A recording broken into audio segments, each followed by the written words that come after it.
On today's episode, we have Chelsey Penrice sitting down with us, chatting all things real estate. Chelsey is a broker at Harvey Callis Real Estate in Muskoka. She tells us all of her background when it comes to how she got into the industry, from building houses with her Lego blocks to now selling luxury cottages in Muskoka, Ontario. So let's chat with Chelsey and hear more about her story. Oh, look at us. We matched our outfits today. Yeah, we did. We looked the same. Unbelievable. This is my business on top and work on the bottom. Oh my God, that's so funny. Mine's like the long one too. Yeah. How are you? Good. Thanks for jumping on. I know you're a busy girl, so. No, that's okay. You know what? It's just I'm doing a lot more like computer work and work from home. I just people are getting crazy. Like the market's still unreal. There's nothing, like there's no inventory. It's crazy. I know. It's like, it's painful. Like nothing like disappointing your clients. I mean, you would know all about that though. Like when you shut down, your clients are like, what? Where am I going to get my stuff done? And you know, you can't do anything about it. I even did my own nails. You know how like long that took me? I was like, and even I feel like I look like a boy without my eyelashes on. I'm like definitely did not do my own nails. Toenails, did not do those. Like, I'm just like letting it fly. I'm like, okay, try to put some makeup on and make something of yourself today. Yeah, exactly. So why don't we start with talking about how you got into real estate? Was it where you were younger, or was it more like a career path that you changed into later on in your life? Okay. So the way that I got into real estate actually is, first off, we've had a cottage on Lake Rosso for a number of years. My grandfather bought it. So we've always kind of cottaged up here and vacationed up here. We were very fortunate in that sense. And still to this day, you know, we still kept the cottage, which is unbelievable considering what a lot of people have gone through with their Muskoka ownership. So I've always had some kind of affiliation to Muskoka, let's say. In terms of real estate, the way that I got into real estate actually is I was working at Lake Joe Club on Lake Joseph, but like Water's Edge. And I met this real estate agent who was Rick Scully and his wife. And then, you know, they came in throughout the summer and I ended up meeting his son. And like, so you're getting to know the whole family and you're getting to know a variety of people at the same time. But this particular person, you know, we really hit it off and got along well. And at the end of the season, he actually said to me, you know, like, what are you doing? And I was in my last year of university. So actually, I had just graduated. So I had just graduated and I decided to take the summer that I was just going to have a fun summer and kind of work as a server. And, you know, it's a great place to work.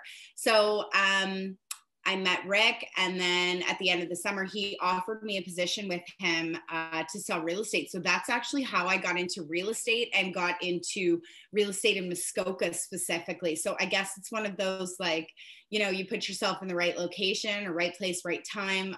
But it's worked out. I've never looked back. I am so fortunate with my position. I love my job, which is great. And I hope everybody gets a little bit of that in their life, but I certainly have it. When I was younger, there was no like, I want to be a real estate agent. However, I was very, very involved in like Lego and building layouts and like developments. So I guess I was always kind of going down that path. That's awesome. Yeah, that's how. Now, when you went out east to go to school, what did you take when you went out there? So I took business. So I have a BA, like I've got a general business degree, and like in just business admin with a minor in English. So I went out to St. FX in Nova Scotia for school, and I was playing rugby out there, and that's how I met my significant other as well. So I've had some back and forth with Nova Scotia and Ontario. I actually was a real estate agent in Nova Scotia as well. Oh, I didn't know that. That's awesome. Yeah. So for a couple of years, because my first year after I worked for Rick, Dave, my significant other, was still living out east, and we still had a lot of friends and things. So we decided to buy a house out east, and we did like a development out there. And I just decided I wanted to be back in Muskoka. Life is way better here. Oh, I bet. Well, people out east are so nice too. They're so like easygoing, so pleasant to talk to. Now, 100%. With AREA, like, because you got licensed in Ontario though, right? Yes, I did. So how different was it going to a different province to pursue real estate there? A lot different. So they have different forms. They have different rules and responsibilities that you had. I had to take like some sort of test that it's an equivalency test. It was quite aggressive though. And then I had to take one again when I came back into Ontario, because all throughout real estate, you have courses that you have to complete in order to keep your licensing intact. So like every 2 years, you have to have some sort of license course that you're taking to further your education in real estate. So when I was in Nova Scotia, I was away from doing it in Ontario. And when I was in Ontario, I was away from doing it in Nova Scotia. So you have to kind of do like two things. It sucked. Yeah. That would be so, because then also too, the rules, you'd be like, hey, what province am I in? What rule is for what? Yeah. Absolutely. I remember I only did like my first phase in real estate. So I was like, okay, this isn't like one of those jobs. I didn't know you took your real estate license. There's a lot of things people don't know about me, I think. Good for you. That's great. I've done a lot of very random things in my life. So I did the first phase because I was going to work for another brokerage in Muskoka. I was nannying for their family, and they wanted me to work for them as a real estate agent. And I was like, okay, I'll take the course. And I'm thinking like, oh, you just dress up pretty and you show people really nice houses. And then I did the first course and I'm like, yeah, this isn't for me. I was like, this is way too much responsibility. I had like a whole new respect for real estate agents. And I was like, even because you have your broker's license as well, right? I do. Yeah. So that was like, I was looking at the residential, commercial, broker's license, like all these different things and all the like lawsuits and things that can happen. I was like, okay, it's more than like looking pretty for the job and looking at nice houses. Yeah, no, in that sense, like, well, you got to think about it. They say like a home purchase is like your biggest purchase of your lifetime. So we're dealing specifically in that category, right? We're dealing with a lot of money. And here in Muskoka, the numbers are just crazy. So and they're all legal documents. So you have to be very careful, right? You're dealing with like very high net worth people. Well, I am anyway. And, you've got to make sure that the contracts and everything that you're putting in there is up to snuff, because you can get in some big trouble. Oh yeah. Like I remember we had this woman who was my real estate teacher in the course. I took the course like in person. And it was at like this hotel in Barrie. I think it was like the Holiday Inn or something. But this woman was like basically trying to scare the crap out of us. Like I remember she had these long red nails and would like go on her desk and make those noises. And I was like, oh God, I'm like, is that what I'm going to be like? Like, is it going to be that strict and that scary? But I'm almost glad that she like made it like, this is the realistic side of things. Like these things 100%. Can happen and you need to decide if this is for you. Yeah, not to mention like the courses have changed since I took it, because when I took my real estate license, it was like open book and there was only, I think 3 or 4 courses. I think 3 courses, and then they changed it to 4 courses, and then it's all changed since then. But I always remembered the first course was so dry. It was all the documents. It was like all how you can get sued, the legal end of real estate. So there's a lot more out there, but definitely they scare you off in the first year. Because I'm trying to think, when did I take that? I was like 17, because I remember my mom had to like sign a form saying like I would take the course when I was like underage, but then until I was like able to actually pursue real estate, I would have been 18. But yeah, so that would have been like 2012 roughly. So it was a while ago. Yeah, that was a while ago. So I got my license in 2007 and 2008. Yeah. So when you were doing that, it would have been all closed book. Yes, it was. And that's probably why. And you had you had to get 75%. And I wrote it twice and I got 74 both times. And I was like, okay, it's not meant to be. I'm like, I'm over this. I know, it sucks. I know. Yeah. Yeah. So with real estate in Muskoka, do you find like because we're talking about COVID and things like that too during these calls. And I think it's important for people to realize that like people are still working, people are still taking advantage of their industry. Now, share a little bit about how COVID's affected your business, whether it's been positive or negative. I think I already know the answer, but I'm going to ask you. Yeah, well, you know what, a lot, and I'm sure a lot of people, you could look up like even Muskoka real estate, anywhere really in Canada, real estate has, well, definitely in Ontario, it's picked up. But COVID just in terms of sales this year, I probably doubled my sales this year. COVID has been absolutely crazy. People are, what we're getting is a sense that people that are in, you know, high population city centers or even on the outskirts, they're nervous, right? And they don't have anywhere to go. So if you can imagine, like worst case, you're in Toronto, you're locked up in like an apartment building, you really can't go anywhere, you are on lockdown. Like even to go outside, you really don't have like a lot of opportunity here. We are so fortunate that we can kind of walk outside. So people are thinking about that. They're thinking about not only the lakes being open in the summertime. So in terms of cottage sales skyrocketed. And then the other thing that also kind of happened and was a trend is our residential market also just skyrocketed because people are moving out of the city. They're able to work from home. They're figuring, hey, I can do this. I'd like a little bit more space. So our real estate market just went crazy this year. Multiple offers on almost everything selling over list price. It's amazing the number of people that don't need to have any conditions in their offer, which is something that we haven't seen in a number of years. Usually people will have at least a home inspection clause. Now it's just so competitive out there that you have to have, you know, no conditions, no financing, no home inspection. You've seen that place. Imagine yourself now, you've seen that place for 15, 20 minutes, maybe an hour max. You're putting in an offer. It's probably full price and there's no conditions. So you're set and ready to go. There's multiple people out there per property. So very difficult market to get in. There was a lot of upset clients. That breaks my heart every year. You know, it's great that we're doing well and it's great that sales are there, but there isn't a lot of inventory on the market and our buyers have like quadrupled. So in that sense, you know, it was a heartbreaking year. I just don't like not being able to satisfy clients when they want to come up here. I want to fulfill their dreams and help them along the way. And it was just really disappointing on a lot of different transactions this year, but you know, you win some and you lose some, right? Well, and it's hard too, because I find we have so many builders up here, right, in Muskoka, and people are wanting to get into the development as well as if they find a shack on a lake somewhere, they're going to probably want to develop it. And it's crazy what even for the lot, it doesn't even have to be a building on that lot. As long as it has water frontage, people are wanting it.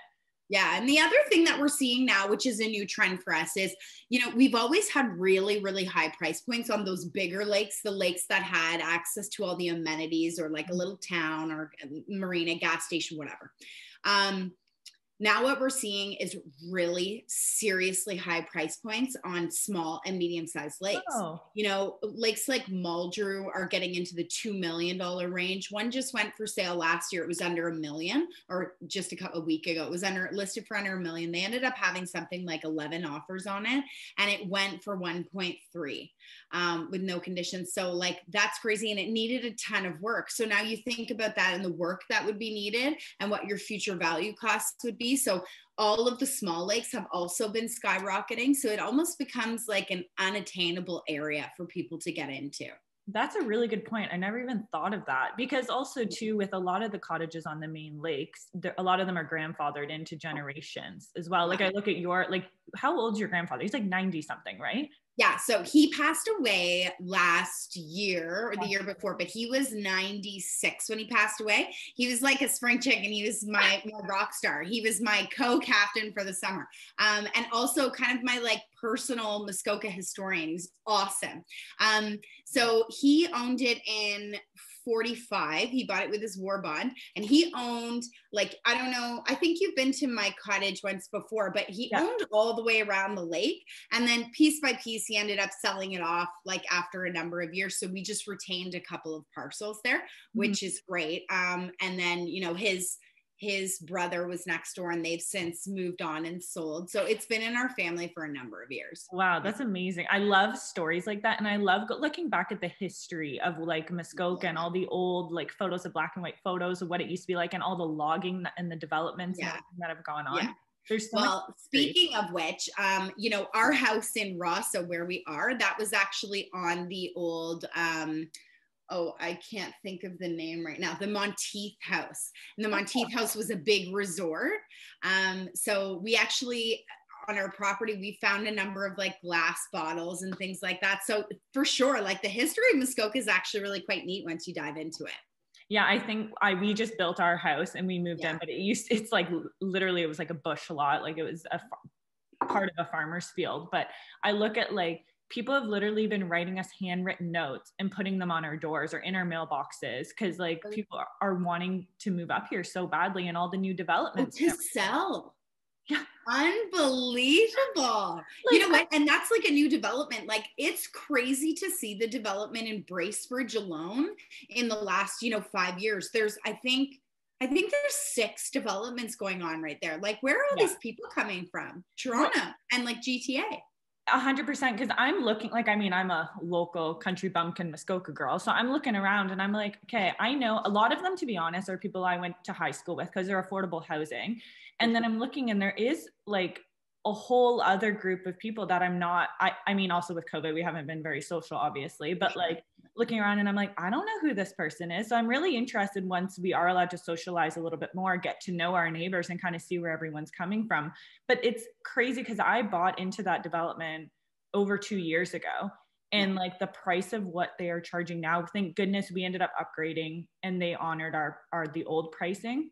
And I look back and I'm like, I'm so glad I jumped on that when I did. And I even thought, I was like, oh, the real estate market, something's got to give here, like a recession or something's, we're in the longest bull run ever. So I'm like, something's got to give. And then I'm glad I still jumped in with 2 feet and committed, because even when we had someone come through, like doing the appraisal, I was like, okay, we made the right decision. And with, I think location is key. Like it's so hard finding like premium 100%. Location. And Wi-Fi, oh my gosh. I was actually joking around with a friend of mine. They're looking at buying a place and they both work from home. And I'm like, and they're looking at Muskoka and I'm like, make sure when you go, you have cell phone reception and you can get Wi-Fi. Well, honestly, you know what? That's one of the number one things that people are looking at now. So they walk into a house, they actually check their phone, and then they ask what they have for internet. Because what we deal with obviously a lot is cottages, and cottages don't have unlimited internet. Like that can be really tough. Oh yeah. And I was always living in the country. So we have fiber now. And I'm like, oh, this is like luxury. You take it for granted when you have it, right? Yeah, you do. It's funny. Yeah, it's a crazy market out there. It's a crazy world out there right now. Things have changed so drastically. And it's interesting to know, and I guess good to see that people are still wanting to like be out there, be engaged and spend money. So, that's keeping me a little bit more in positive spirits. I don't know what's going to happen in the next little bit. I know that a lot of businesses, small businesses have been hit like just critical in the city. So yeah. And what you can get, like when it was funny when John and when I was like, hey, you know what, let's get rid of our apartment downtown Toronto. Yeah. I was like, I have this lot. Let's just go look at it. Let me walk you through the spec home. And so you can get an idea. And I'm telling him how much the house is, right? He's probably thinking, I don't think he's told me this, but he's probably thinking it's a little cardboard box, right? For what you could get in Toronto. And we walked through this house and he's like, okay, yeah, I could move here. And we have a golf course in the backyard. So he was like, yeah, sign me up. Where's the paper? Like he was all set, because you look at what we were paying in Toronto for rent property, like just renting an apartment, to what you're able to have now. But even with the residential, I realized like, even what we could rent our apartment, like a basement apartment for in our house, like we're in a housing crisis in Muskoka, really, right? Yeah. Well, we're getting a lot of people also buy places to rent them out. Like that's a whole new segment of the market. But the amount of people that are coming from Toronto is shocking. Like your development specifically, I think when I talked to him, he was saying that something like 60% of the people are out of town and from GTA. Yeah. And they're buying it because they're developing, or they're investing rather, in Toronto. And now, exactly as you said, they're looking at prices here and they're like, hold on a second. $1 million to $1.5 million, I've still got to add $1 million into it for probably just to make it livable. Whereas I can go up to Muskoka and buy something for $500,000. Yeah. That sense of change, because our markets have skyrocketed as well. But, it is a lot cheaper than their original investments in Toronto. So they're definitely, expanding the search area and search criteria. Yeah, exactly. And I think too, when we were out, I was there every day checking on the lot while they were developing.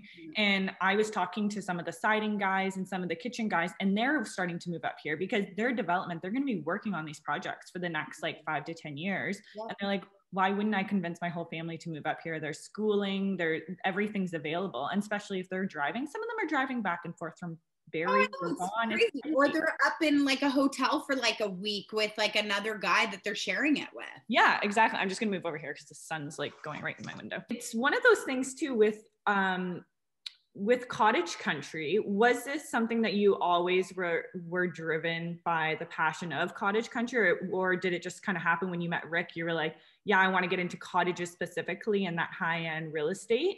Or was it? So, like I said, like real estate was one of those things that, you know, worked well with me, just my personality. I like to meet people. I fell in love with Muskoka the second I came up here. My first year in university, actually my second year in university, one of my best friends, Bree, she was telling me how she works up here all summer, and, you know, something triggered, and I'm like, wait a second, I have a cottage in Muskoka. I can work up here all summer. So I did that for 3 years and just completely fell in love with Muskoka. I love it. The freedom, you know, you can get outside, you've got nature, big trees and water all around you. And I'm a water girl through and through. So Muskoka for me was a big pull. Real estate was another just perfect fit. And I was fortunate enough to get into the cottage game. I think for me personally, I would find the residential market a little bit more heartbreaking, because when you're dealing with families, they're in a need to find something, whereas I deal with people that I would really like to have this. So, you know, they're happy, they're energetic, it's a nice to have, it's exciting for them, versus somebody to be in a stressful situation. I would just put a lot of pressure on myself in that residential setting. So I think that where I kind of stumbled into is just like a perfect fit for me. Do you find some people do both, where they are residential as well as cottages, or do people really try to differ? Really depends. Like, if it's a cottage for them, it's less likely. We do get a lot of kind of, let's call them seniors, or definitely retirees that are not seniors yet, because people are retiring a lot earlier. Mm-hmm. They will buy this as their primary residence, and then they have another residence in like Florida or Bahamas or something like that. So yes and no. They are still considered to be year-round residents, and it is their primary residence on paper. So, you know, and now this year we've got a number of them that have been staying behind and not going to Florida like they usually do. So, yeah, sometimes I work with people that, you know, they have different needs. I mean, most of them have the same kind of internet needs now, because everybody wants to be up here and be able to work. So, oh, absolutely. That's one of the things that Muskoka really lacks on, and they're doing a really good job of trying to bring, you know, like 5 and all those things down 411 to give us access to some faster internet, and better quality internet, surely. So that's coming, but that's definitely what Muskoka is lacking from my standpoint. Oh, I agree with you. Like, even being up at the cottage, or even when I was at my mom and dad's too, it was one of those things where like, okay, someone's searching or downloading something. Like, we have to almost prioritize our time of who's doing what on the internet. And I think too, when you're in the city, or you're somewhere that has fiber, you don't even think about those things. Oh gosh, no, not at all. Like, it's something that's just like, it's expected that it's there. And the thing is that when people come up here, they're expecting it as well. So, yes. You know, it's one of those things that we constantly have to remind them. We're like, you know, let's just check this. You only have 2 bars here. And they're like, oh my God, I didn't even think of that. That's such a good point. Now, with your journey into real estate and like really getting into, because you were young when you got into, like, how old were you when you got into real estate? Yeah, when I got in, I was 22. Yeah, I was 22. I worked for a year as an assistant, and then I went and did, you know, some dabbling in real estate in Nova Scotia and some kind of like small scale developing stuff. And then I came back here and I worked as an assistant again for 2 years. And really, like, when you're getting into the real estate market, hands down, no question in my mind, I would recommend anybody start as an assistant, because if not, you're like out there in the real world, just like trying to get through. So yeah. So since 22, it's been a long time. Wow. That, like, and too, I think of like your experience, like whenever I think of like a real estate agent, I'm like, Chelsey, like right away, I'm like, cause I feel like you've covered so many different things. Like you said, as an assistant, as well as like out east, doing some residential developments, and then as well as cottages. And Yeah. Would there be anything that you would have changed along your journey, or different avenues you would have taken to get where you are, or you were satisfied exactly kind of how it all worked out? You know what, I never like to dwell on what I can't change. So I think, and I'm a big believer in, things happen for a reason. So I can't say that I would change everything. And I really like the path that I've taken so far. Certainly has been challenging in a number of ways, but I'm happy where I am. The only thing that I would say that I look back on is, especially being in real estate, we see things first. And we see the opportunities that are out there. So there were a number of developments that I wish that I took on, instead of trying to really pressure one of my clients and tell them how good it was, and then they bought it. I probably would have taken on one or two of them. But I guess in that sense, I also did a good job for my clients because I sold it instead. And that's my number one. So yeah, there you go. Look at it the other way, right? That's right. Yeah. Now, do you find that you always, I know when we were looking at different houses and things like that, I was like, oh my gosh, I want to buy this, or I want to buy that. Were you always the type of person that was, you've lived in your home in Rosso for a long time, but yeah, do you have a hard time when you're looking at a number of different properties or houses and you're like, oh, I wish I could be here, or buy and sell? Has that crossed your mind? All the time. Yeah. All the time. Absolutely it does. Anytime I go somewhere, you're automatically thinking, okay, where are we here? What's the highest and best use? So if it's potentially a development value, that I'm always looking at those. That's something that is kind of my next big goal to get into. It will start to be more of a developing, and that will couple well with what I'm doing right now and what Dave does. Awesome. So just kind of expanding business and expanding kind of what you do.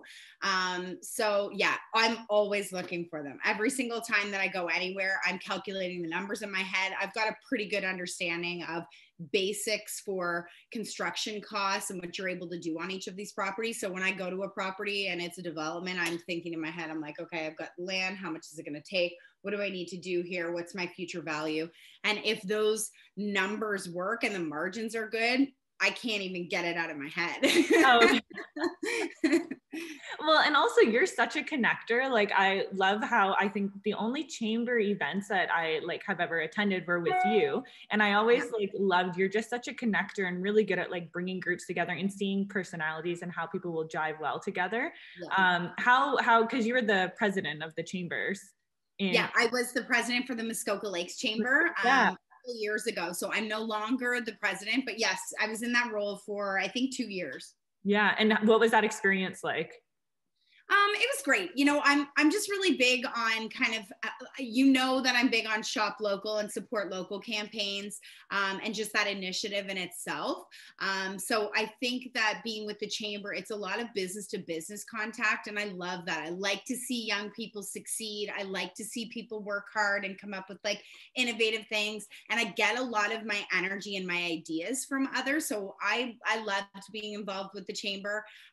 Yes, it was a little more work than I expected it to be. And you have a little bit more responsibility and things that you need to take on, but I really see value in that. I'm a big believer in giving back to the community in any which way you can. If it's a little bit, it's a little bit, but you're still trying.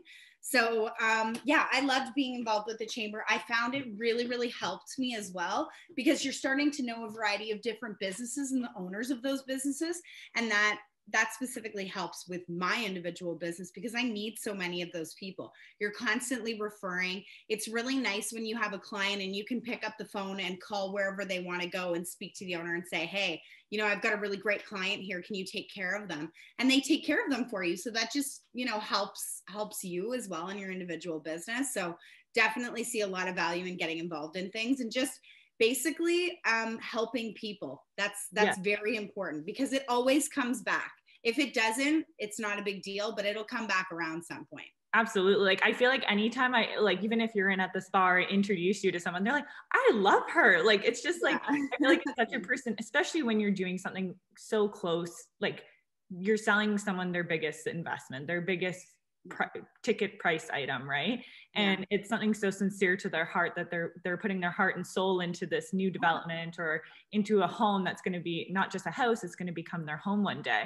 Now, I also think of you as a Muskoka celebrity, being on TV and representing Muskoka real estate there. So tell us more how you got into doing the real estate, Because what was the exact channel? I always get them mixed up with. Oh, that's okay.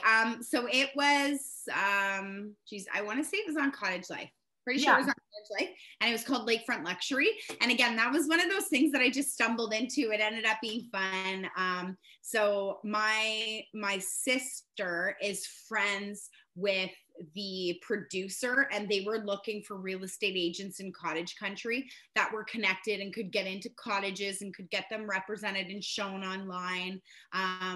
So I kind of, like I said, like I stumbled into that one, and I ended up having clients in the first year. So we did 2 seasons with it. It was really fun. But it's interesting because a lot of people started to see it again since COVID, right? So I keep getting all of these people reach out and they're like, hey, I just saw you on TV, but it was a couple of years ago. So there, you haven't aged a bit then, Chelsey. Oh, right. Yeah. Thanks. Well, and it's one of those things too, like you never know where opportunities will take you, right? Like I remember you were telling me a story, you were at like the liquor store or something, and someone's like you're in the parking lot and someone's like yelling across at you like, oh, hey, Chelsey. Like people recognize you, whether you're on, like, I think it's a small town, like everyone's interconnected one way or another, right? Sure. And you know what, when you're here for a long time and when you're advertising in the local papers, it's interesting because you really start to see a change. All of a sudden you'll be out and people are like looking at you and they're doing a second look and they're like, how do I know that girl? I'm sure you get that all the time too. You know, you're literally approached in the grocery store, which is fine. But I love that. You know, I love that. I love when people come up and talk to me that they don't know me and they're just like, hey, how are you? I love to meet new people. I think that's all kind of the experience of life. Actually, I'll tell you a funny story. So with COVID and everything that was happening, I was into the grocery store and I was looking at, what was I looking at? Peppers. Yeah, I was looking at peppers. And what was the other thing? Mushrooms. So peppers and then mushrooms were right beside each other. And so I'm looking at peppers and this older woman is like, hey, you. And I look and I've got my mask on and she is like now moving closer to me. She was 6 feet apart and now she's like down to like 2 feet. And I'm like, oh, this is interesting. So then she goes on and she's just telling me about how, mushrooms saved her life and she eats raw vegetables only and she had cancer and she battled cancer. And it was just this older woman that wanted to engage and speak to somebody and tell a little bit about their life. I love that. I could have sat and chatted with that woman all day. But of course, with COVID and everything that's happening out there, the two of us are just getting like looks and death stares in the grocery store.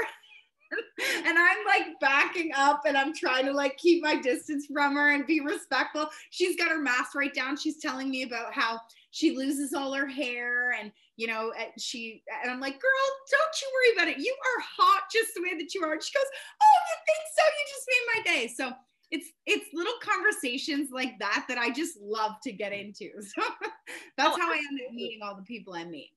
Well, and I think it's so, like, I just went to the post office to pick some things up, and I don't know if it's on my hairdresser's daughter or what it is, but I can notice when people have had a haircut. And this woman at the post office, she had just got her hair like really chopped off, but it looked fresh. Like it looked like she just got it done. And I'm like, you got your hair all chopped off. It looks amazing. And she's like, oh my gosh, you just made my day. She's like, I've been overthinking this decision like all week and going on. And I think like really just speaking your mind, obviously when to try to keep it positive as much as possible. Don't speak your mind too much to some individuals, but keeping it light, keeping it fresh. Sometimes, like you said, someone just wants someone to talk to. Sure. And like a quick little compliment goes a really long way and can change somebody else's day. So, if you're seeing something, just like whip out there and say, hey, you know what? I really like that shirt on you, Nicole. I feel like I have one myself. Oh my gosh. Because, remember when we were at the Chambers, I remember we were at the Kita Bala and we were like, we were talking away and you were introducing me to someone and they're like, oh, are you guys sisters? And you're like, if we're going to lie, I'm your younger sister. Yeah, that's right. Because so many people would have believed that. I know, right? Oh, so good. Well, this is awesome. This is like, I just love catching up with you. And this is kind of the thing where everyone's got a little bit of free time, I think right now too. So it's been so nice, like catching up with people and like just talking and reconnecting because everyone's a little isolated right now. Like, oh gosh, aren't they? I know it's, it's challenging out there for a lot of people. So I'm glad that you're doing this. I'm hoping you're connecting with a lot of people. I think that that's great. Either way, you want to do it again just to chat, I'm in, I'll do it. All right, sounds good. Well, is Okay. there any specific ways people can contact you, Chelsey? Like through like Sure. There's lots of ways you can contact me. So I'm all over social media. You can really just look up Chelsey Penrice, and you can connect with me anywhere there. You can connect with me on my website. You can call me anytime, 705-205-2726. I will answer. You can send me an email. You can call Nicole and she knows my number. So any of those kind of things, just type in Google. You should be able to find me and I'd be happy to help. And I'd be looking forward to meeting you for sure. And if you're in Muskoka, you'll probably spot her somewhere. That's right. You'll see me somewhere. Exactly. I'll probably be the one waving at you or introducing myself to you. Exactly. Awesome. Well, thank you so much, Chelsey. You're the best. No problem, girl. Nice to see you. Yeah, you too.